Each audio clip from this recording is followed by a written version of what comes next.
ahead. Oh. Go ahead. Deb. Deb 1. Scott 2. Nadalyn 3. Susie 4. Jade 5. And the baby here 6. Mindy 6, 7.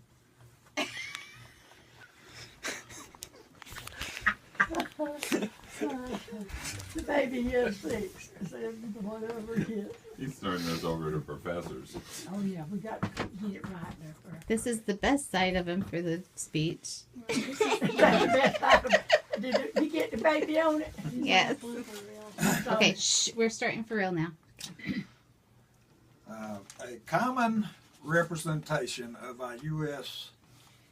Justice system in the United States is an image of a lady holding a bar with 2 chains on the end with 2 trays attached, and this represents our justice system.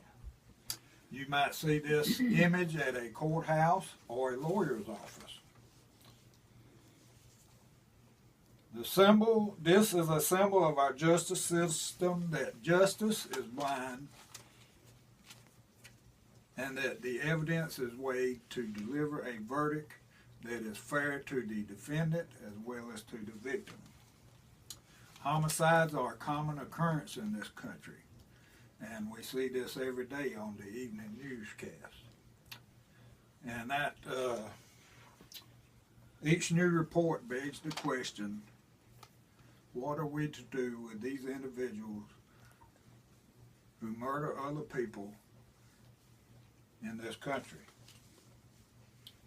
This has led to a lengthy debate about the death penalty, its purpose, and effectiveness. Opponents contend that it is cruel, unjust, and unethical. I assert that the death penalty should be legal because it is morally correct and it deters crime and it brings closure to families who have lost a loved one. Let's start with the stats. According to the U.S. Department of Justice, 32 states have the death penalty and 18 do not. Many opponents have strong sentiments on this issue and think that it is morally wrong. On the other side of the argument, many feel that without the death penalty, it would do a grave injustice to the justice system and the families of these victims. Edwin Fesser, who is a professor at Pasadena City College, says this, and I quote, "We reserve the death penalty in the U.S. for the most heinous murders and the most brutal murders. But another way to sentence killers like those described above to less than death would fail to do justice because the death penalty, presumably a long period in prison, would grossly disproportionate to the heinousness of the crime." End of quote. Secondly, a frequent argument on capital punishment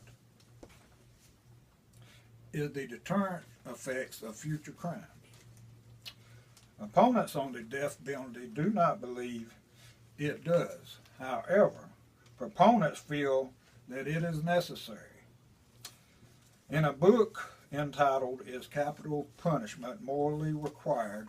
written by Case Sunstein, he says this, and I quote, it says, "A leading study suggests that each execution prevents some 18 murders on average. The particular numbers do not much matter. If the current evidence is even roughly correct, then a refusal to impose capital punishment will effectively condemn numerous innocent people to death. And the thing I'd like to show you is a picture of my sister's family that is attending this speech. And this is roughly 21 people, but if it would prevent 18 deaths in society, and if it was one of your family members, I think it would be very effective.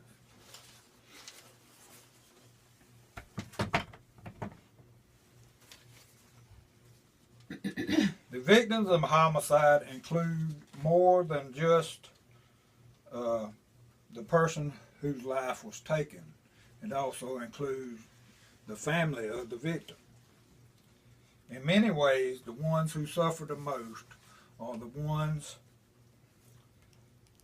who have lost a loved one.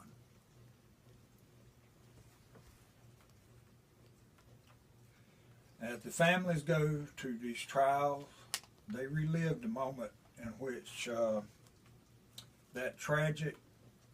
they relive that tragic day as they go through these trials. And as the details are presented and attempts are made to justify and excuse the actions of the one who took their loved one away, they suffer. In a quote by the Los Angeles Airport Peace Officers Association, they state, and I quote, "The prisoners currently on California's death row have murdered more than 1,000 people.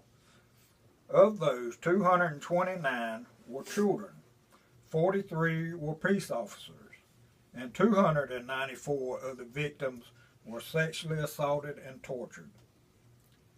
Having a functional death penalty will help us protect the public from society's worst criminals and bring some measure of closure to the families whose loved ones were cruelly taken from them." In closing, no one can bring back a life that they have taken. Respect for the sanctity of life is what makes this country, is in the makeup of this country. Families of the deceased deserve closure. The death penalty is morally the right thing to do. Will deter crime and serve justice to the victims of the atrocious crime. Thank you. Don't put it on. All right, roll call. Deb 1. Todd 2. Nadalyn 3. Susie 4. Jake 5. Mindy 6. Let me get all these pictures. Okay.